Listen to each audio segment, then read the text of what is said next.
This is the Seahawkers podcast. I'm your host, Brandon Schultz, joined by my good buddy, Clinton Bonner. As Clinton, we escaped a close one with our Seahawks. We get the win in the final seconds of the game, 23-20. How you doing, buddy?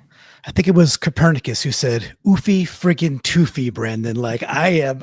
My heart was going. It's still going. I'm literally drinking a beer to, I don't know, calm it down. Look, Brandon, at the end of it, we get out of there with a W, and it does it like the clock strikes zero. That's all that matters. And holy crap, did that be? I was scared. I was literally like, I can't believe this is happening, but it's time to celebrate because we get a big friggin' road W, no matter how it got done. It was close for no reason. And No reason. Mike McDonald gets his 9th victory on the road of his first 10 games, the first coach in history to actually accomplish that feat. Very impressive. Also very impressive, Sam Gilbert coming in. He's the first one in with the live executive producer donation saying, take an easy win. Take a hard win. Even take a hard win that pretends to be an easy win. Go Hawks, catfish the Cards, and their zebra companions.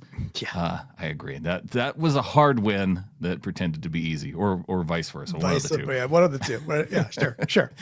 Ryan 911 also coming in, live executive producer with a $9.99 super chat. Hard fought division win. Let's go. Yeah, buddy. Thank you. Yes, it was hard fought. And Jake Burdine saying Riq deserves 2 of the 3 outs this week. I love that. And I did see this too, that I thought was funny. GG Gambling Goat saying I picked a bad time to stop drinking. Yeah, me and sniffing glue, GG. So cheers to us. Sniff glue, eat Tums. Yeah, whatever it is. What other ways do you cope? Overdose on blood pressure medication? Yeah, I don't know how else you get through games like that. Just better living through chemistry. And I do want to, like, I know we're going to talk about like a lot of this. Brandon, I'm okay if you're okay with, look, and to kind of get it out of the way, there's no way in the world that's a hold on JSN on the touchdown run. Like, no, that's not a hold. We're up X amount of scores, 24-6 at that point, whatever it is. And the game is wildly out of reach and it's completely over. So I know there's mistakes made and things happen and yada, yada, yada. And things just kind of snowball from there, Brandon. And I know it's going to be this close win, and Marvin Harrison almost has this beautiful comeback, and and the announcers are like crying about it. I'm like, first of all, I'm throwing up in my mouth because the jerseys are god awful, and I don't want the Marvin Harrison freaking story, man. I wanted a victory. So to the stupid refs, this is like a live do better, because that was a horrible job by those refs. Had to get that out of the gate because we could get to the other good stuff. That was egregious and it was outrageous and it was freaking stupid. Bad call. It was a terrible call. And in fact, JSN was completely in the right to say this is some BS right in front of the ref as the microphone went on. And I don't think I'll get the look of that ref's face out of my mind for a little while now. He deserved it. He deserves that look. He deserves, like, America deserved to hear the language. Like, we're all adults here, for most of us are at least. And I don't blame JSN for being fired up in the moment. He's watching his boy dance in the end zone. He got tackled, essentially, gets called for that. It's absolutely ridiculous. Okay, I think now that that's out of the way, Brandon, we could get to other stuff about this game, right?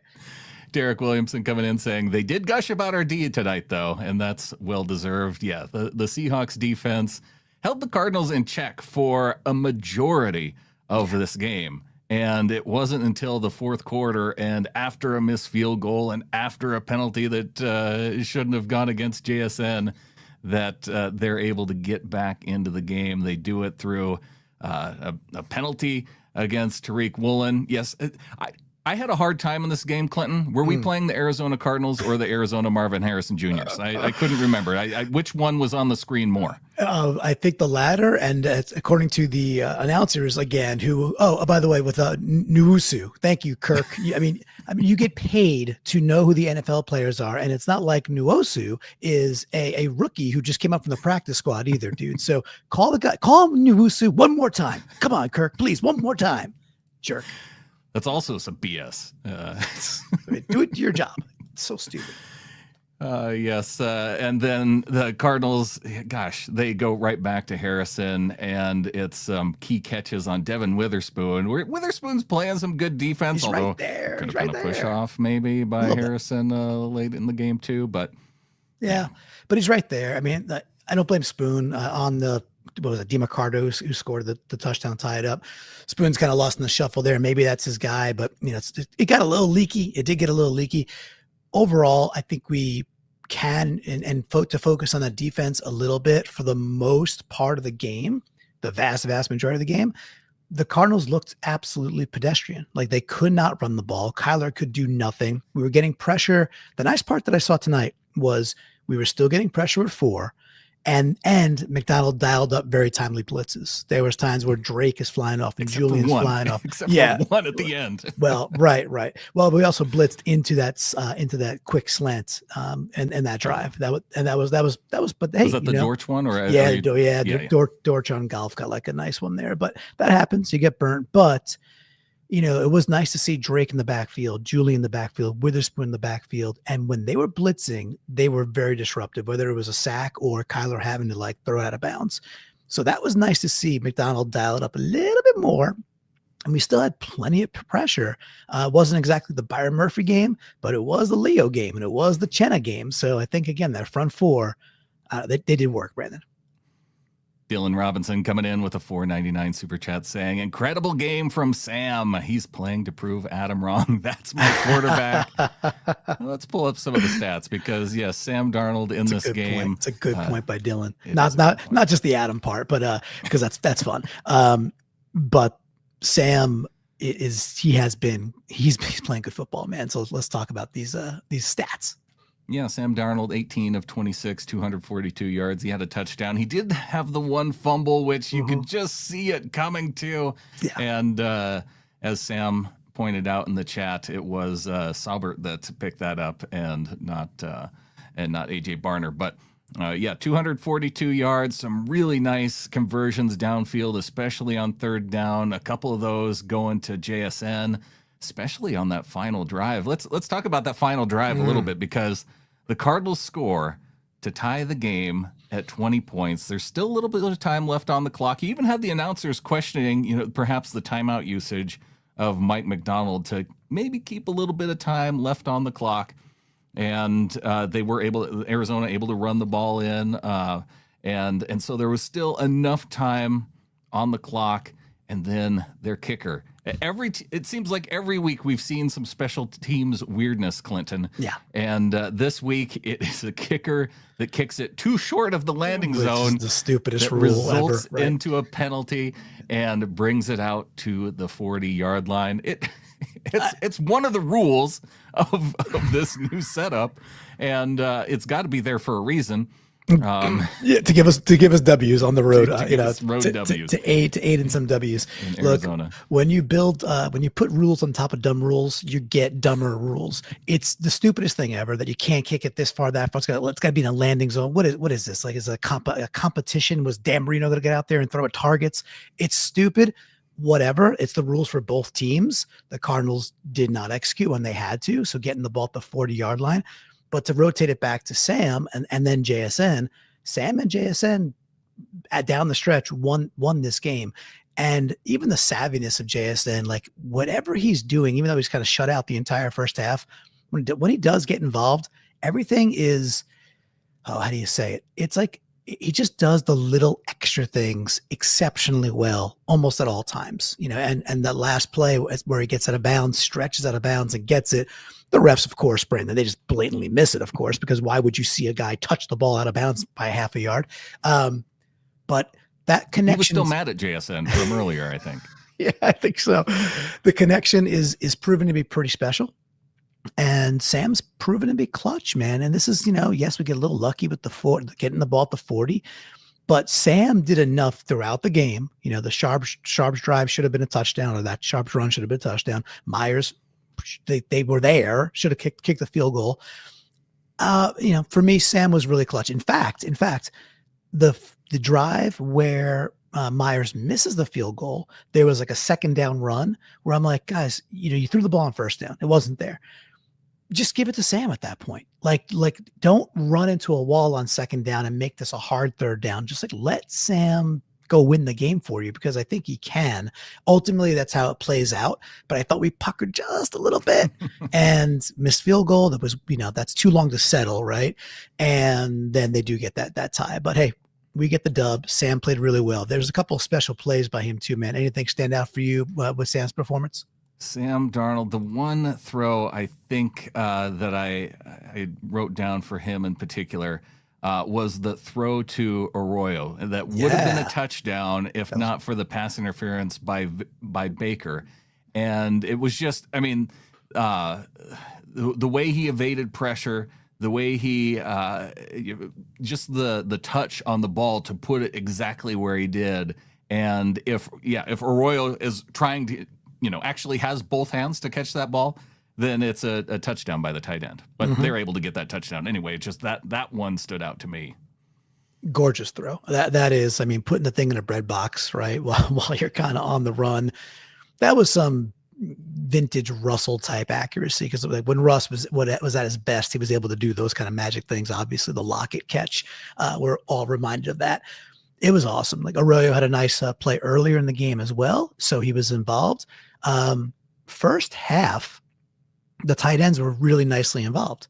And I think even bleeding into the third quarter too, because I remember putting in our Discord something like, when we took like a 14-point lead again, I said something to the effect of like, no Oots, but increased Barner equals this team has some depth. And it just felt really fluid and very kind of easy for a bit. I think Kubiak did a nice job scheming against this Cardinals team, who has a good defense. But it was really nice to see more tight end involvement from the jump. And by the way, Brandon, do you know what my Fail Mary was on Blue Friday bets? Do you know about that? Yes, I think it was Arroyo more than 15 yards, Barner more than 15 yards. No, so that was just I had a Horton and Barner bet. No, that actually it was AJ Barner first quarter touchdown. First quarter touchdown plus 2,200. So that was a hit. I'll take that. Really nice to see Barner get involved early. You mentioned the throw to Arroyo. That was definitely one of the better throws of the game from Sam. The touchdown to Barner. That's a really nice touch down the sideline. Barner doing the job there. Yeah, man. I was actually tweeting and going back and forth a little bit with Dan Viennes during the game, and he's like, "Man, I'm falling in love with Sam Darnold." I'm like, I hear you, man. It's happening. I think it's happening across the PNW at this point, man. Ryan Eddy saying that was the best game to be at, including the Sharp game. I hope that you were at the game, Ryan, and that you got to enjoy that win live. Yeah, you talk about the tight end production, and Arroyo has 2 catches, 44 yards. Barner, 3 catches, 32 yards. So outside of JSN, those were the 2 pass catchers. Walker had the 1 catch for a 29-yard run, and then you saw some catches sprinkled in there too. Another throw that I'm reminded of too, seeing Jake Bobo's name, was that 17-yard pass over the middle where Sam threaded it in between 3 defenders, and Bobo able to catch that behind him a little bit and come up with a first down. Yeah, that's a great one to call out too, right? Because this is fun doing it live, because you're like recollecting these like what are like instant memories. And the boys from the Seahawks Nest podcast, Nathan especially, like he was a Sam Darnold truther for years. He was like, dude, the guy can make all the throws. And then that Bobo play, Bobo's not the first read there. This is not a 5-yard out to Bobo. This is processing, sees a small window and just freaking hoses the ball there. So that was, I think, while other passes had like more beautiful touch, that one did not require a touch. You couldn't touch it in there. That was just, I have a gun and I'm going to show it off when I need to. And that was really nice. One other one comes to mind too, when he pulled it down and ran for 24 yards. Yeah. Just to put that on tape and be like, look, you want to give me a gap like that? I got wheels. I could take off. So overall, I know we're kind of gushing about Sam's overall performance. Yeah, I think this is like a very, very solid B+, and certainly one of the reasons we won the game. Yeah. I mean, if you're going to mark him down for anything, it's maybe the fumble in the pocket, which was more Charles Cross. He held on to it probably a little bit too long, but considering the pressure. But yeah, that's if you're being super, super nitpicky. So good game from Sam. I think I did I have a super chat here? Gambling Goat came in and said, I have a coworker that's a huge Cardinals fan. Work is going to be fun tonight. There you go, GG. Give him heck, man. Give him heck. It's I do feel for them a little bit. All three of their fans, and hey, look, just if GG when you're going at them, let them know that the helmets look good and that the jerseys were an abomination and they look like the vomit, jelly bean. And they should never be worn again. Those were a disaster of a uniform. So they My wife, when the game kicked off, she's like, "Is it raining there?" Yeah, it's raining turd burgers because it's like splattering crap all over their jerseys. Just bad. Sometimes you got to just ask, like, we know we can, but should we? You should not. So I do want to say hello to Shane Turner Acoustic as well with the Australian 299 saying thanks for the show, guys. Shane, I know you're feeling under the weather, brother. I hope you're feeling better by now. And I hope this brings you some joy and some smiling. And the Seahawks W is helping you, get back to being you and getting on the road and playing your music. But Carly Perkins with the $4.99 super chat saying, this game did not make me feel good, but a win is a win. On to the Bucs game, which I'm hoping is less messy and will really prove how legit we are. Yeah, coming up, the game against the Bucs. Nice coming home. Hopefully they can keep this momentum going because they have this road winning streak. They've got they just play so much better on the road. Although you can argue whether or not it was they played better than the Cardinals. It was just all these moments in the game. Gosh, they picked off Kyler multiple times, including the one where Tyrese Knight decides to run into Kobe Bryant and Kobe fumbles the ball. Allegedly. Although he was down because the guy hit his helmet. Like, he clearly hits him in the head while his knee's down. Like, I don't know what they're watching. Like, why have cameras? Yeah, I thought if your shin was down, that counted as a body part being down. His knee was down, then his elbow hits, which is also anything but the feet, right? Then his elbow hits, then the ball pops out, and that was after the Cardinals hand hit his helmet. It's like, what are we doing? So that was another area where they just give the ball back to him.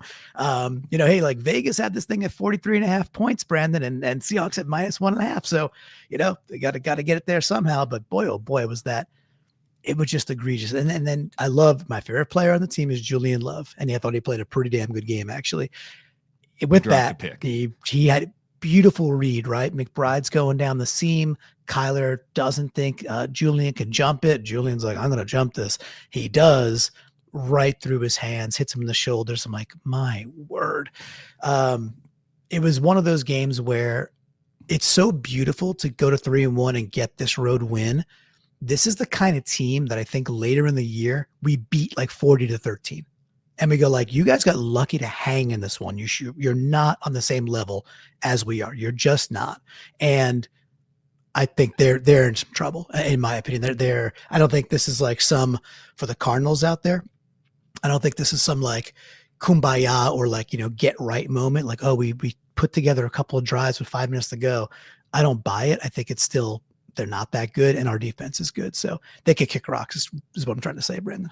Slarty Bogarty coming in. Dominant performance for 80% of the game. There was one point in this game, and I think it may have been Lisa in the chat, in the Discord chat, that pointed this out at the time. If not, credit to whoever did put it in the chat. But late in the third quarter, the Seahawks had more rushing yards than the entire Cardinals offense. That's wonderful. That's wonderful. Yeah. So I think in Slarty Bogarty, one of my favorite names, I think it's even more than 80%. But I know what you're getting at. I think it was actually more like in the high 80s. And then they just kind of let it slide away. But again, with a big old help from those Zebras there to make it even possible to be in this game in the first place. So I'm very happy with the way Seattle played. Some of the stuff of the defense, McDonald will hopefully get that cleaned up. I don't think it put anything on tape, Brandon, that other teams could be like, oh, now we know what to go do. It's like, I don't know, man. It's like a bunch of dump offs and fade balls. We do see a lot of commentary about Woolen. You want to talk about Woolen for sure. A few and just kind of get Cameron Robinson saying, what's Riq's future here? Thoughts? This is a tough one for me because no corner is like perfect shutdown corner. Riq's a 5th round pick. Like, I don't expect him to be, I don't know, Deion Sanders out there. I don't expect him to be like lockdown, shutdown corner necessarily. Like he's fine, but I guess if you're talking about future, like he's going to be here with the team through the year. It's I think that question of does he come back next year? And he's one of those guys that once he goes to free agency, there's probably going to be a team that looks at some of the highlights and Dallas Cowboys. Right. Oh, what did I say? To pay Did I say that? Yeah. A lot. Whereas we get a lot of production out of guys like Josh Jobe and even Darion Kendrick. Like I could see those guys being more of the future. I just with Riq tonight, yeah, it's more of like more frustrating moments in clutch situations. Yeah. And so I think that's why he gets the frustration, because he can lock down his dude for 3/4 of the game, and then there's 2 plays late in the game where it's like, and then in a night like tonight where Witherspoon, like where's the talk about Witherspoon when he's the one that gives up the touchdown? He gives up another catch for a first down. I think we forgive him because he's a little more dynamic. He's a little bit more clutch. He's like a little more physical too. And so I think we have some forgiveness for Spoon in that regard. I think you said it well there, and I think we do have more grace for Spoon certainly than we do for Riq at this point. The frustration with Riq is it's not just the back shoulder stuff, and him not kind of getting his head around quick enough. Actually, that last PI, that last one down the right hand side, I actually thought he did get his head around, or at least was starting to, which I think is like enough. But they call PI. It is what it is. It's the other stuff too, where he might be burnt for a half a tick. But he doesn't, I think it was Michael Wilson at that point. He doesn't need to hold, or the Xavier guy. You don't need to hold that guy. And the reason you don't need to hold him is because you run a 4-2. You know, like you don't need to put your hands out there, grab him by the shoulder and make it obvious that it's a PI. Like, dude, trust your speed. You are the fastest. There's like maybe 80,000 people in that stadium, including vendors and everybody else. He's the fastest human in that stadium. Like, trust it a little bit. I hope and I wish that those are the kind of conversations they have, and be like, dude, don't get handsy. If you get beat for a half a second, that's okay. This guy's running a 9. You are faster than him. And you got to have a perfect ball from Kyler to beat you. The chances of that happening, and if it does, you tip your cap and you move on. You know, like you get the ball back. It's frustrating to watch him just be so handsy, and then also kind of like, it's not unaware, just not get his head around in time on some of the back shoulder stuff.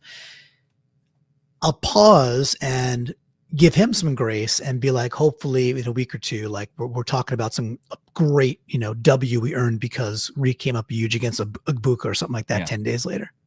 Yeah. And the penalties are frustrating. And I think that's a place where, is he being too aggressive? Is he, Cameron Robinson saying, yes, I was yelling, use your legs, Riq. So there you go. It's, I think you make a great point there. Gambling Goat saying, I think Riq and Bradford wanted us to lose this game.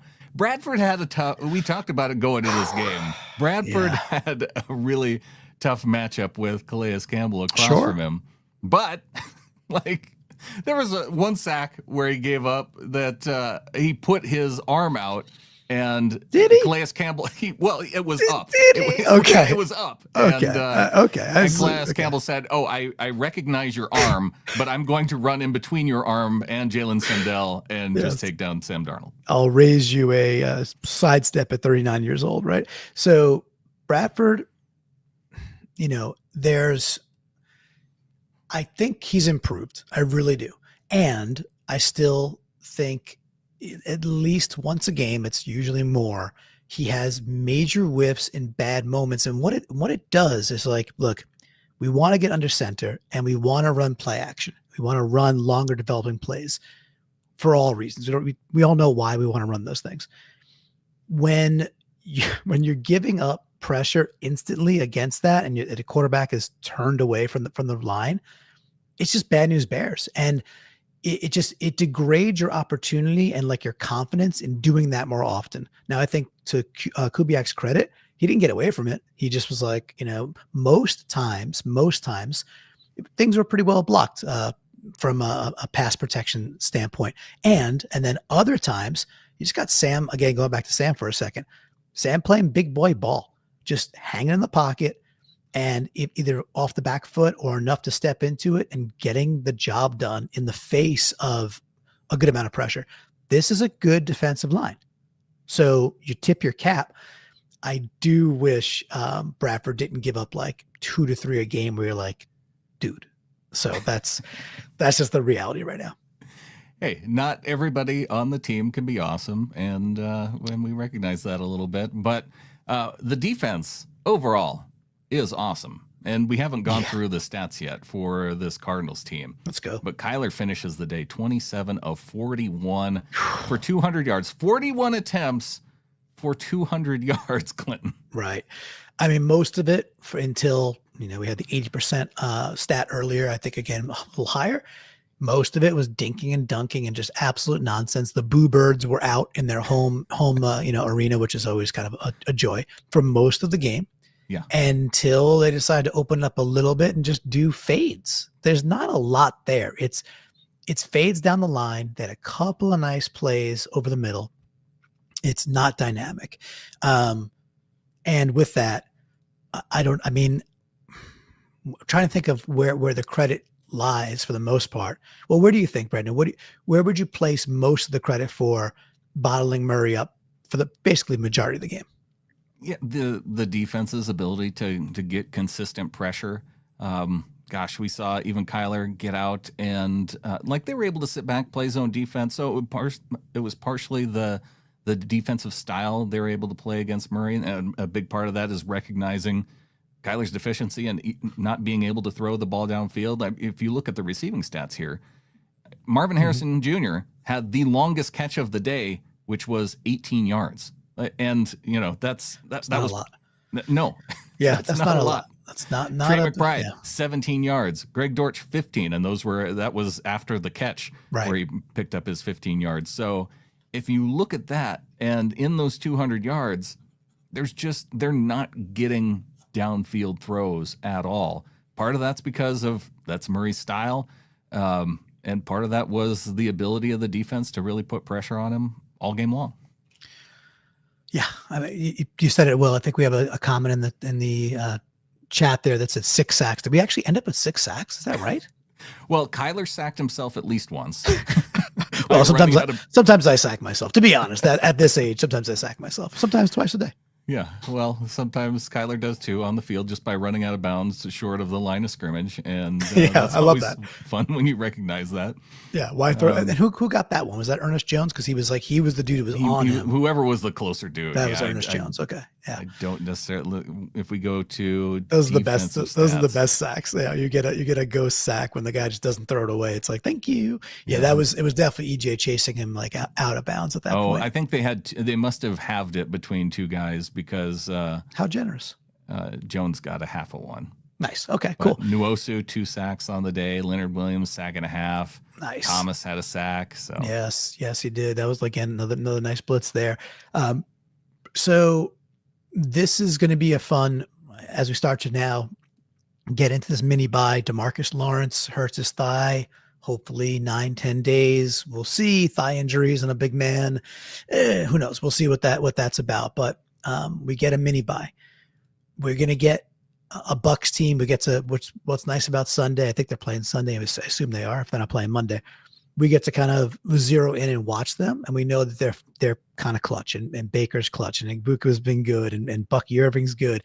It's going to be the biggest test of this defense so far this year, and it's going to be exciting there's a lot of things that are happening, right? It's the 50th anniversary. They're bringing back all the studs from the Seahawks throughout all these years. We're going to have the throwbacks. They're going to have the creamsicles on. It's going to be a really fun environment. And again, really testing our mettle in terms of what Mike McDonald wants to do to stress quarterbacks.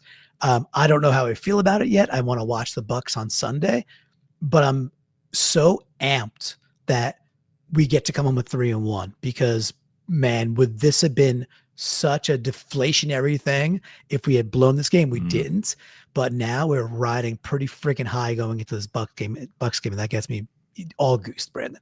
Yeah, Jose Alvarado in chat saying, how we feeling about the Bucs? Lisa Carlson, yeah, I'm worried about the Bucs game. But we are coming home and facing the Bucs, and it's not like they haven't had their challenges to this point in the season either. So I think that, I think Baker's a guy that they're going to be able to get after.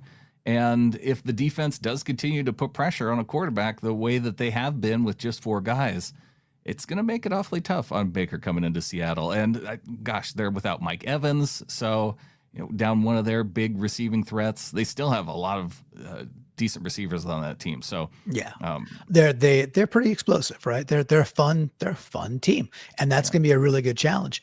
I'm not worried, and I get it, Lisa, but I'm not worried about the Bucs in the sense that like they just survived the Browns, and they just survived the Jets, right? They just snuck by the Jets. I think we could take that team. I think the Bucs are going to face what is the best defense they've faced so far. So cool. Let's see what that looks like. It very much might be a battle of 2 of the better NFC teams, period. Right. So that's kind of nice. So we'll see how that all goes. Brandon, I did have 2 more quick topics and players I think are worthy of chatting about for at least a minute or 2 if you're game. Let's hear it. Hey, you're the one on the East Coast, buddy. That's okay, dude. I operate my own business now. So let me give you a quick insight to my life on Fridays. My wife gets to sleep in on Fridays. She works in the fitness industry. She's up like 5:30 every single day. Friday she gets to sleep, or she doesn't have to get up. So I get to sleep, and it's nice. So she gets the kid off to school, and I can sleep tomorrow. So I'm gonna have a beer. Right. Well, it's nice. Now we know you're good. Now we know. I don't know if I needed your life story. But... Dude, you did. All right. So 2 players I want to talk about. One, I think is quicker than the other. Because the other one we've seen some comments on. I do want to give some love to Cooper Kupp. I know it's not glorious stats. I know that. I know he's not burning people downfield, but by golly, Brandon, when that dude gets the ball in his hands, he's getting like every single yard he possibly can gain. I think that's deserving of just talking about it a little bit. Yeah, I think that's fine. I mean, I expect that out of all our receivers.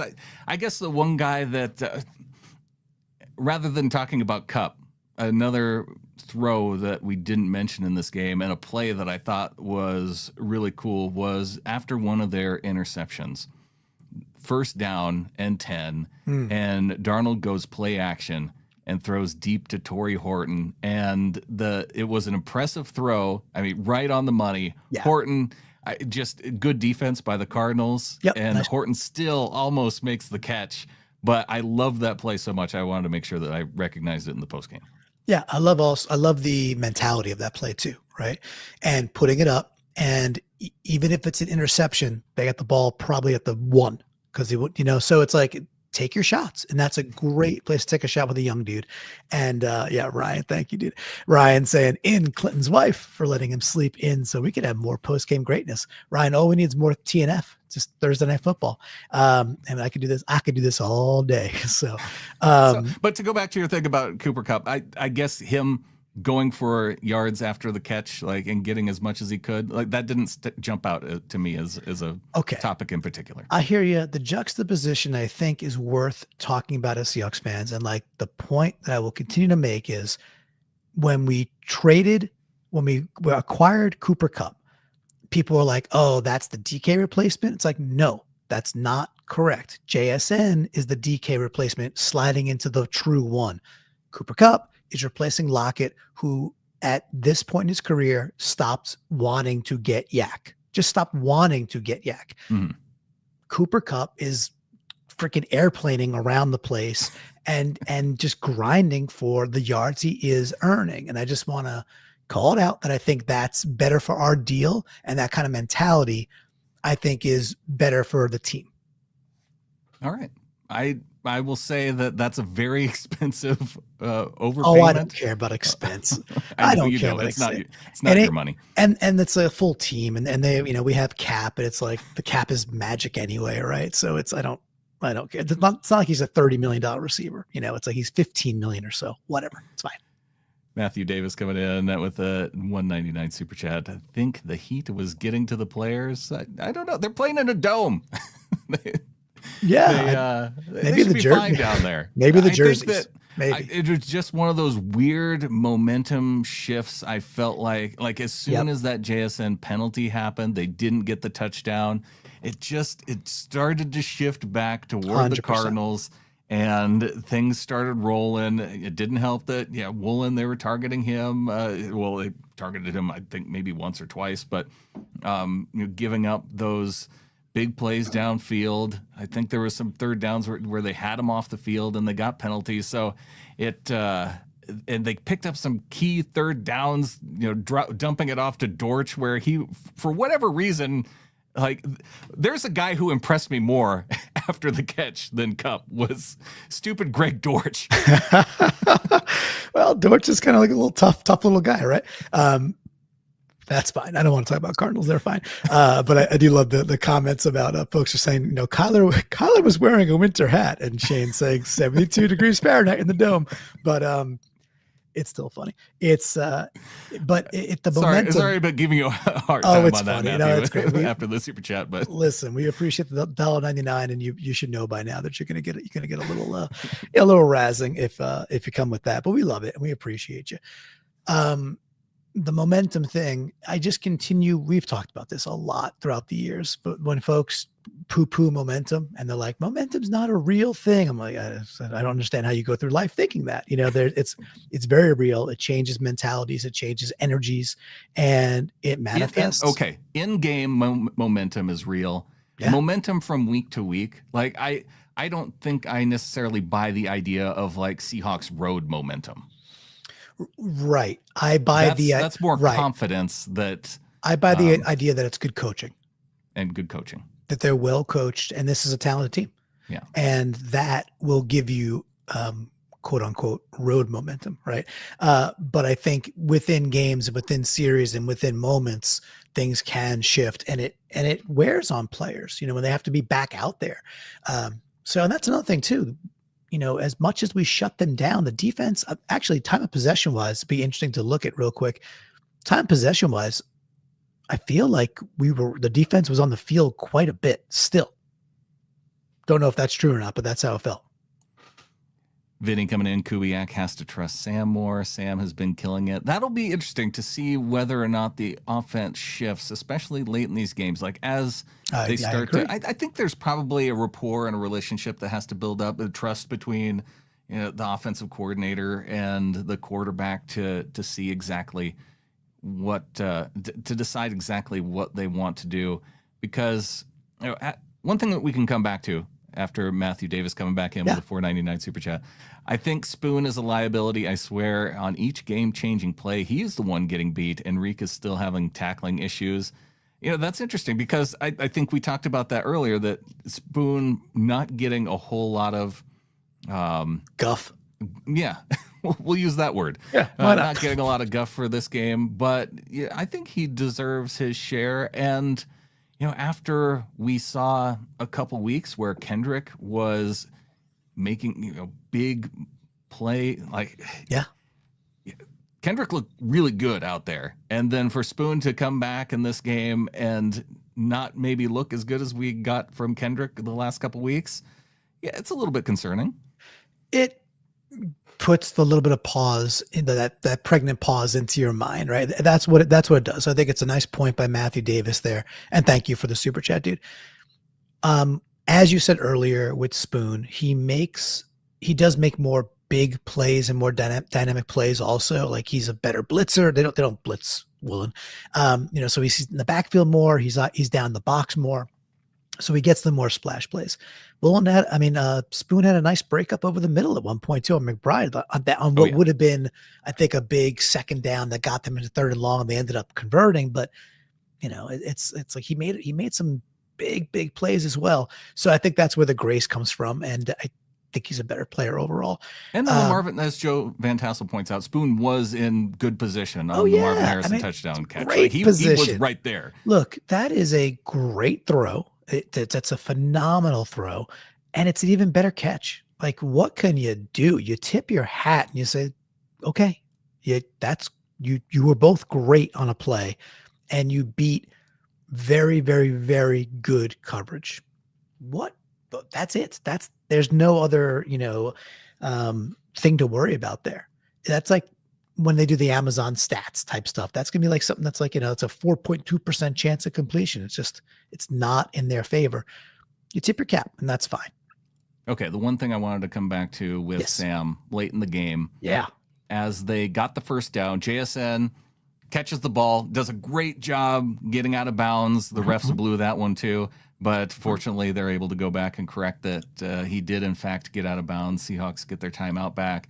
And then on the next play, what were you thinking? Were you thinking that we needed, especially after the Jason Myers miss earlier, were you thinking, okay, hey, we're inside 55 yards. Let's just run the ball. Let's get a little bit closer and kick the field goal and get out of here? Or were you thinking maybe Sam should be trusted here to push the ball down the field a little bit more and get a whole lot, at least try and get a little bit closer?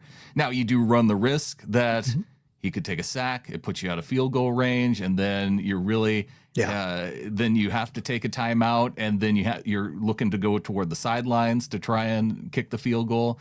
Where did you come out in that last second decision by the coach? Yeah, so I was more perturbed by the series before with the Myers miss, and at that point not trusting Sam, because I thought that was like there was like second down plays where they're running on like 2nd and 10. I'm like, no, just trust Sam. So when they ran the ball to set up the field goal, and albeit a long field goal to win it, I thought it was kind of crafty, because it wasn't the absolute expected play. What you would expect is maybe like an 8-yard out. Right. Something like that. Right. And, Sam and JSN or somebody else, they could probably execute that because they're good. With that though, you have the timeout. So just getting your 4 or 5 yards and just getting that much closer, I thought it was along the lines of free yards. And anytime you can grab them in the NFL, I think they're very, very valuable. So I was okay with that decision. And obviously it worked out. So, hindsight and all. But to the point that was made earlier in the chat about trusting Sam more, I do think that's a really good through line as we head into the next week against the Bucs, that are probably going to score more points than the Cardinals did, or at least, I know they got to 20, but it's probably going to be more consistent than the Cardinals were, where you're going to have to be like, okay, Sam, this is the kind of game where you could throw the ball 32 times, 35 times, and let's see you go beat Baker back in the PNW. That would be nice to see as a consequence of this, man. I did see that listening to the What If show, I think that was Adam's What If Superhawk, or was it just one of the things that he wanted to see was Ken Walker getting over 4 yards per carry? And I don't think that was him. I think that was a wish from the Discord members. I think Adam was asking for Sundell to be able to like get to those reach blocks and be like, what? I think it was Phil asking what one of the deciding factors of the game, or if you saw this number, then it would indicate a good Seahawks performance. Gotcha. That sounds familiar. So it sounds like you got some stats at the ready though. Oh, 19 carries, 81 yards. So that's pretty good. It's just right around 4 yards per carry for the team overall. It was 4.4. That's good. And that's good enough. The Cardinals somehow finished with 5.2 yards per carry. How? And that includes Kyler's big run, right? It does include Kyler's big run for 29. That's how. That was the one. That's how. But our yards per carry also includes the 24-yard run by Sam Darnold. Yeah, ours doesn't include that. Theirs does, ours doesn't. It's fine. But I did want to talk about K9. That was the last dude I wanted to talk about, because there is this Jekyll and Hyde. It's not even Jekyll and Hyde. It's Hyde and Hyde. There was a lot of discussion in the discussion in the Discord about, which is hard to say, about his dancing, about him taking, negative plays. And it's frustrating, right? Because you're like, dude, I don't care if you just grind it out and go get 1 or 2 or just go get 0, but -5 on first down or -4 on second down, it's as bad as a sack. It puts you behind the sticks and it's bad. The other side of that coin, though, is that 20-something yard run down the right-hand side.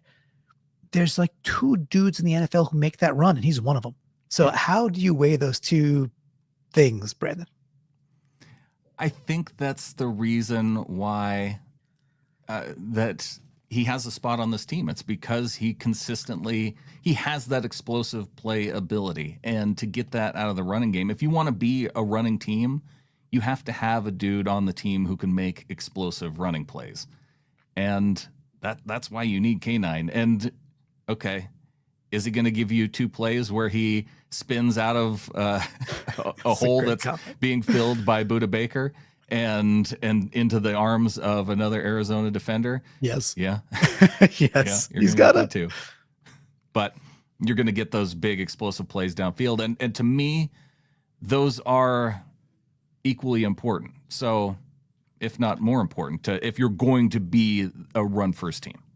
I think the point, and this is a great comment by Marlon, who's an awesome member in our Discord too, saying the rust of running backs. That's funny, man. And true. I think if you're going to operate the Kubiak offense, and really successful NFL offenses really are powered by chunk plays. They just are. You have your average plays, and you're going to have some negatives, but it's the chunk plays that keep you out of third down. It's because you're converting on second down, or you're play action on first down for 20 something yards. When you have your chunk plays like that and you're avoiding third downs for the most part, those are touchdown drives, or they're more often touchdown drives. They correlate, very, very well to them. So you kind of got to live and die by the sword. You kind of got to be like, okay, you just got to understand that sometimes you're going to run a play and it's going to be 2nd and 14. And if Charbonnet got that carry, it'd be 2nd and 8. And that's just fact, or probably fact. And then there's other times where K9 gets the rock. And again, he's one of 2 or 3 dudes in the league, like Jahmyr Gibbs style in the league, that can make it happen the way he does. So it's just an interesting thing that I know it grates some people, and they kind of go back and forth with like calling for Sharps, but then you see some great K9, and then it's like calling for K9. It's just an interesting thing that I think we're going to just have to just keep, I don't know, man, just, it's not like watching, but like just dealing with, it's part of our team. Paint 08 asking, Sharps greater than K9 at certain things. Yeah. I mean, in certain situations, if you have a hole that is going to be blocked well, and you want the hole to be like, and you just want 3 or 4 yards, that's great. Then Sharps would be your guy. I think, like, if I were to pick out of the lineup, I'll take Sharps to do that. Yeah. But also, if there's a play where a guy whiffs on a block like Bradford, and it results in K9 getting hit in the backfield versus Sharps in the backfield, I think that there's a greater potential that Sharps is going to go down, and K9 could find a way to spin out of it or block. Yeah, he might get tackled too, but there's that just a little bit of greater percentage that K9 could take that potential tackle for a loss and turn it either into a gain or an explosive play. Right. And I think you're exactly right. And I think the mixture is a good thing. It's not exactly Montgomery and Gibbs. It's just not at that level. And by the way, we don't have the offensive line that the Lions have blocking wise. We just don't. With that, it's nice to have both of them. And to give Sharp some credit, that touchdown run that got called back was gorgeous. It was awesome. Awesome run. Awesome decision. Great run. Great lateral movement. Yep. And like enough acceleration to get to the outside. So, it's, hey, a bit of a good problem to have. And I could rest pretty easy about that. But thank you. I did want to talk about K9 because I know that's a point of contention for some, and it's kind of just this fun up and down roller coaster with them. It is definitely a roller coaster of the season. You talk about the Charbonnet touchdown. We did talk about this earlier, so Matthew may have missed it, but it's worth going back there again. What did you guys think of the JSN holding penalty? Oh boy. I said it on the couch when I heard JSN say BS coming out of his mouth. I said, I agree with you, Jackson, that was a BS call. Yeah, Matthew, thank you again earlier. But yeah, man, it was just absolute, just the worst. Like, how in the world is that an actual penalty in the NFL? It's so stupid. When the defensive back crashes down and runs over a receiver, and then the receiver gets called for it. It was like, it was so bad. There's these penalties where, refs, I think, just get confused and say, well, Why did that happen? Right. And Why they is that throw the guy going flag. down? And then they go to the dude in the booth, the longtime ref guy, whoever that is. They're like, well, what'd you think about it? Oh, well, yeah, that's a hold. That's a good hold. Because after he ran JSN over, JSN didn't allow him to get up. So it's clear hold by JSN. Yeah, as the guy's laying on him, it's almost an embarrassing attempt at a block. But either way, horrible call. But it really, again, that is why the Cardinals were in the game. If you missed it earlier, that's why I think later in the season, this game has an absolute potential to be like Seattle just at home. Seattle just runs them out of the building. We're a much better team than the Cardinals. We are. I don't care what last second field goal we get lucky. We're a much better team. They got lucky. That's to what be made in it so frustrating in that fourth quarter, watching it turn and you're going and you can see it coming. After the missed field goal by Myers, it's like, okay, this is happening. And now it's way too close and it doesn't need to be that way, especially after all the turnovers. And man, oh man, the Seahawks find a way. They get the game-winning field goal by Jason Myers, and we move to 3-1 on this season, Clinton. Yeah, very excited. After going 0-1, we were there for that one and watching us rattle off 3 in a row. This is what Mike calls stacking wins, right? And it's just fun. We're going to hit a good little stretch here. Very tough opponent coming up. This is going to be a fun game, Brandon. We get a mini bye, but Brandon, we're not resting, right? We're going right at this. We're going to, obviously we got our shows we do every single week anyway. And we probably have a guest star or two lined up to come in and check in with us kind of at the quarter point of the season. So stay tuned for that. But I mean, hey, Brandon, I think the folks that are here with us, over 250 folks live, probably should know what they could do if they want to be part of the community and raise the hawker with us, bud. Yes, if you want to become a member of the flock, getintheflock.com. You become a member of our Discord. You get ad-free episodes out through our Patreon page. You get stickers sent to you in the mail, patches if you join at $5 and above. Also want to recognize some of our folks who came in via Super Chats in the show. Samuel Gelber, Ryan911, Dylan Robinson, Shane Turner Acoustic, Gambling Goat came in, Carly Perkins with a donation, Matthew Davis as well, coming in a couple times. Really appreciate those of you who came in and joined us. And Clinton, I think with that, there's only one thing left to say. Go Hawks. Go Hawks.